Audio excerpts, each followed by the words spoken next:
Friends, welcome to my YouTube channel. तो आज हम पढ़ेंगे प्रतिबिंब। इमेज क्या होता है। तो दो या दो से अधिक प्रकाश की किरणें जब किसी वस्तु के बिंदु से चलकर परावर्तन तथा अपवर्तन के पश्चात जिस बिंदु पर मिलती है या मिलती हुई प्रतीत होती है उसे प्रतिबिंब कहते हैं। प्रतिबिंब दो प्रकार से होती है। पहला, वास्तविक प्रतिबिंब, रियल इमेज।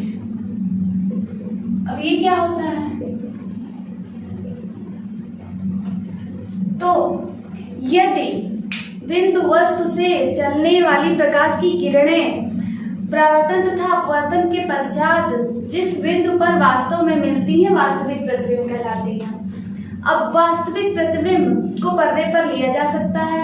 अवतल दर्पण तथा उत्तल लेंस में वास्तविक प्रतिबिंब बनता है। वास्तविक प्रतिबिंब सदैव वस्तु के सापेक्ष उल्टा बनता है। सेकंड है हमारा आभासी प्रतिबिंब।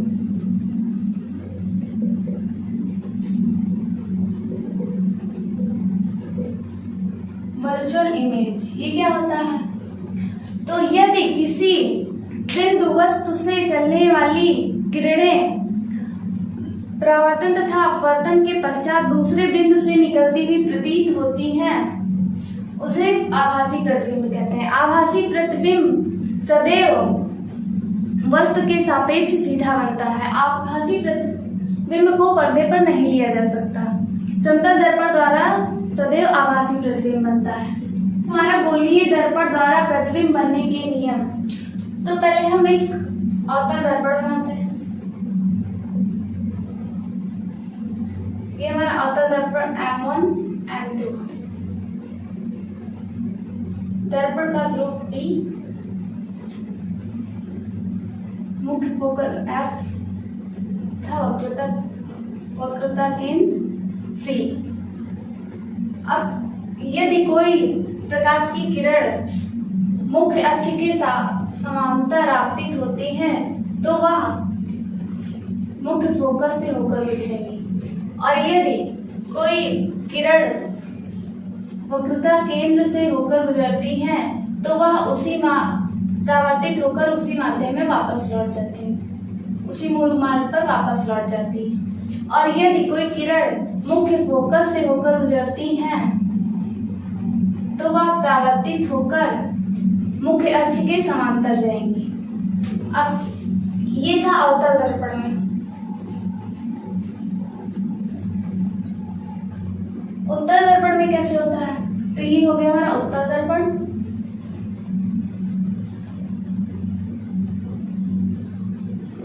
M1 M2। दर्पण का ध्रुव P, मुख्य फोकस F, वक्रता केंद्र C। अब यदि उत्तल दर्पण में कोई किरण मुख्य अक्ष के समांतर आती है तो वह मुख्य फोकस से होकर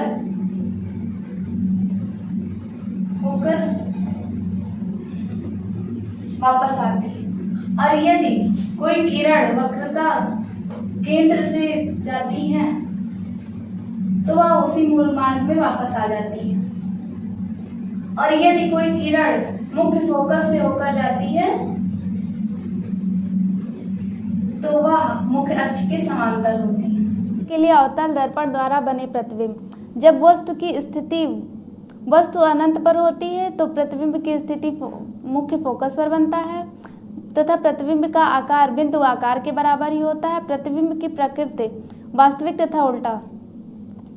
जब वस्तु वक्रता केंद्र तथा अनंत के बीच हो तो प्रतिबिंब की स्थिति मुख्य फोकस वक्रता केंद्र के बीच होती है तथा प्रतिबिंब का आकार बहुत छोटा होता है तथा प्रतिबिंब की प्रकृति वास्तविक तथा उल्टा। अब जब वस्तु वक्रता केंद्र पर हो तो प्रतिबिंब की स्थिति भी वक्रता केंद्र पर ही होती है। प्रतिबिंब का आकार वस्तु के समान आकार का होता है तथा प्रतिबिंब की प्रकृति वास्तविक तथा उल्टा। अब जब वस्तु मुख्य फोकस तथा वक्रता केंद्र के बीच हो तब प्रतिबिंब की स्थिति वक्रता केंद्र तथा अनंत के बीच होती है तथा प्रतिबिंब का आकार वस्तु से बड़ा तथा प्रतिबिंब की प्रकृति वास्तविक तथा उल्टा। जब वस्तु की स्थिति फोकस पर हो तब प्रतिबिंब की स्थिति अनंत पर होती है तथा प्रतिबिंब का आकार वस्तु से बहुत बड़ा होता है तथा प्रतिबिंब की प्रकृति वास्तविक तथा उल्टा।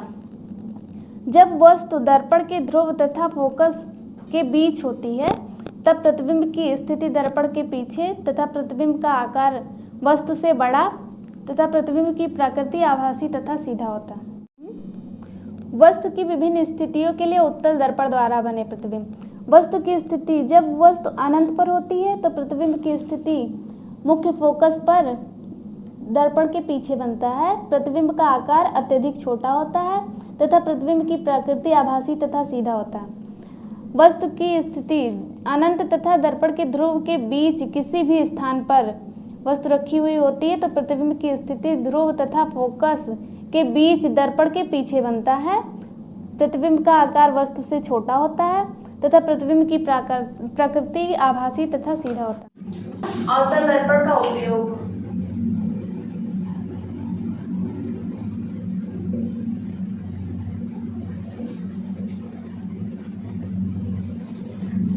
अवतल दर्पण का उपयोग चेहरे का बड़ा तथा सीधा प्रतिबिंब देखने के लिए सेविंग दर्पण के रूप में करते हैं। डॉक्टर अवतल दर्पण का उपयोग मरीजों के दांत का बड़ा प्रतिबिंब तथा आंख, कान, नाक, गले की जांच के लिए करते हैं।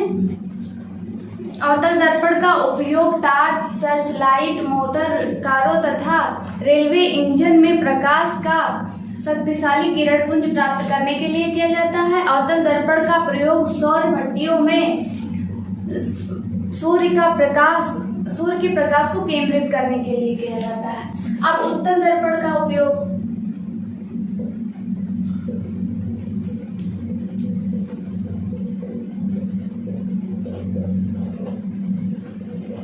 उत्तल दर्पण का उपयोग मोटर कारों तथा ट्रकों में चालक सीट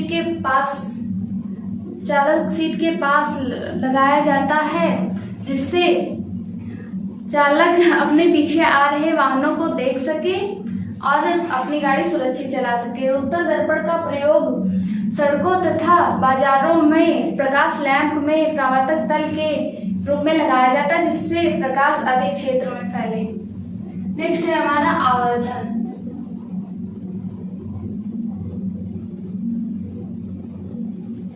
मैग्निफिकेशन।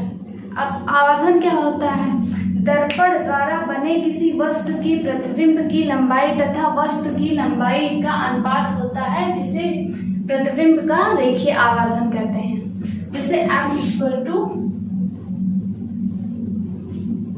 प्रतिबिंब की लंबाई